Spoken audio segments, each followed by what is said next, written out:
Good morning. This is a special meeting of the Board of Trustees of Bucks County Community College, being held on January 22nd, 2026 at the Tyler Hall building in Newtown. We all rise for the Pledge of Allegiance.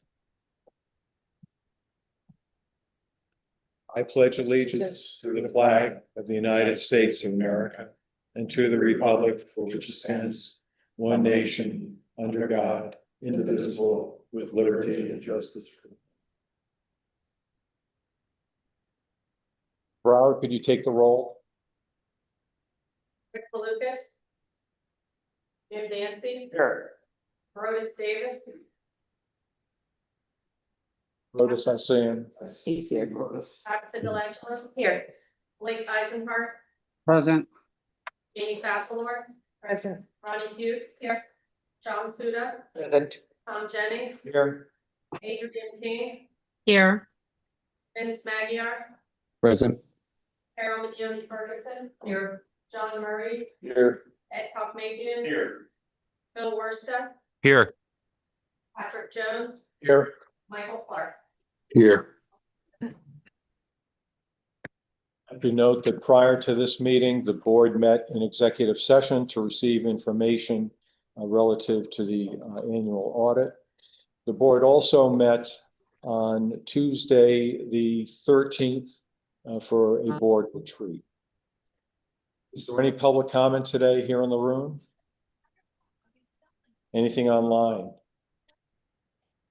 Okay, we have one item today. We're assisted by the audit partner of Mara Dissel, Lisa Ritter, and that item is consideration of acceptance and authorization to file the fiscal 25 audit. I'd like to ask the finance chair, Ed Talkmagian, to present the.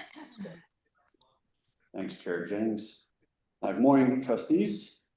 I just wanted to start out by saying our financial outlook has improved when comparing to 2024. The net position improved by $5.7 million based on stronger operating performance, increased revenue based off of increased enrollment and reduced long-term liabilities. And our debt had materially declined due primarily to bond repayments and reduction in pension. Although we continue to feel the pressure of inflationary costs and increased contractual obligations, our operating results have stabilized. The 2025 financials that you have in front of you reflect a healthier balance sheet, meaning assets are up and liabilities are down, and reflects a positive operating performance. We saw a 13% increase in revenue, 5% increase in operating expenses. This was largely, as I said, a result of increasing credit enrollment.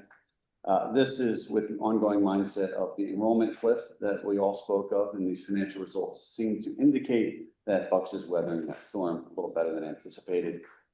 Just a point of note, the material weakness, as noted, is not indicative of financial instability, nor did it negatively impact the college's financial results. The college received a clean and independent audit opinion, and the financial statements are fairly presented in accordance with accounting standards, as the issue relates to controls and not the accuracy of the financials that are reported. With that, I will turn it over to Lisa from Mara Dissel.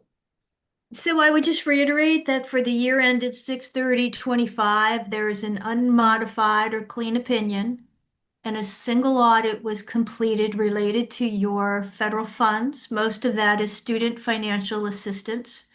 The net income is roughly $5.6 million. The material weakness related to the accuracy of certain journal entries that are recorded into your general ledger and financial statements. And there was a report related to federal COVID money that was submitted late last year. There was a couple of recommendations that we have made of an immaterial basis around some improvement to controls, but you compare favorably to other similarly situated community colleges. I'm happy to take any questions anybody has. Any questions for Lisa from the trustees? I have a question. Just for clarity, you reported that there were some inaccuracies in journal entries.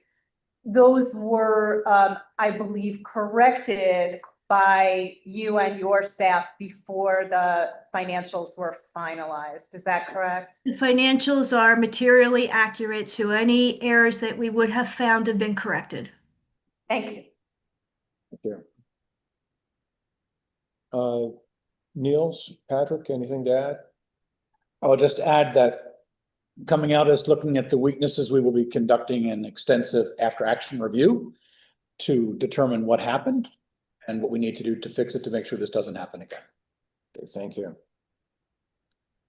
Ed, you want to make a motion? Sure, yep. And real quick, just to add to Dr. Jones, the finance committee will certainly maintain a strong oversight on that record actions as well. Chair Jennings, I'll put the motion up that we approve and accept the filing for FY 2025 financials. Second. Is there a second?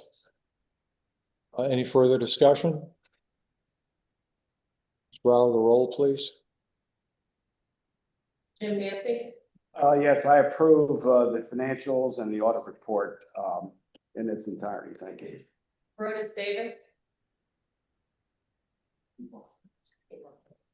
Tabitha Delangelo. Approved. Blake Eisenhart, Yes. Jamie Basilor, Approve. Ronnie Fuchs, yes. Sean Suda, Approve. Tom Jennings, Approved. Adrian King, Yes. Vince Magyar, Yes. Carol Mignoni Ferguson. Approved. John Murray, Approve. Ed Talkmazian. Yes. Bill Worstead. Approved. Okay, the motion carries. Niels will submit to the state promptly. And is there any further board comment today? I would just like to thank Niels for a job well done over this past year. Thank you. Good thing. I just wanted to also reiterate, thanks to Niels for the work. We had a lot going on last year, for sure. Second, I wanted to recognize, I know we're a week out now, but I wanted to recognize the MLK Day. I'd say being from Benson Township, we hold a great unity week, recognizing the unity of this community as well as the diversity. So We've got a wonderful program tonight, the 5th annual. You want to say a word about that?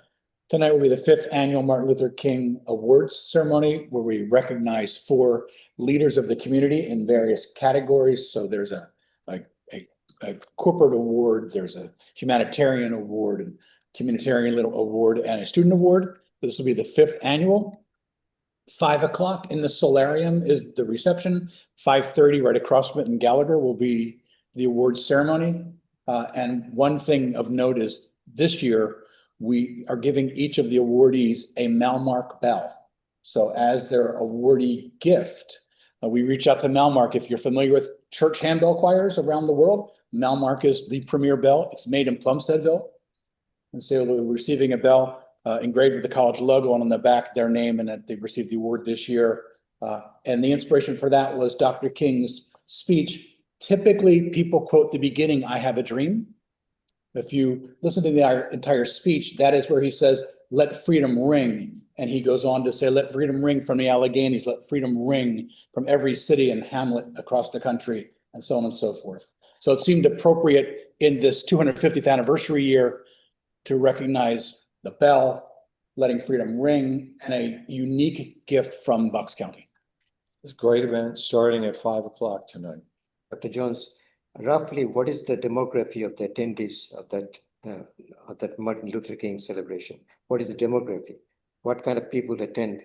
Tonight, like usually the award. These are community members. So there's one student receives a Bucks student receives award, but the 3 other recipients are members of the community. How do you publicize it? Through all of our normal channels. It's been on social media. I've shared it. Yeah, a committee has made these selections. And of course, Adrian was an award recipient 2 years back. I believe she was on the committee this year. I was on the planning or the selection committee this year. Right, so we asked former recipients to help in the selection of this year's recipients. Motion to adjourn? Second? All in favor?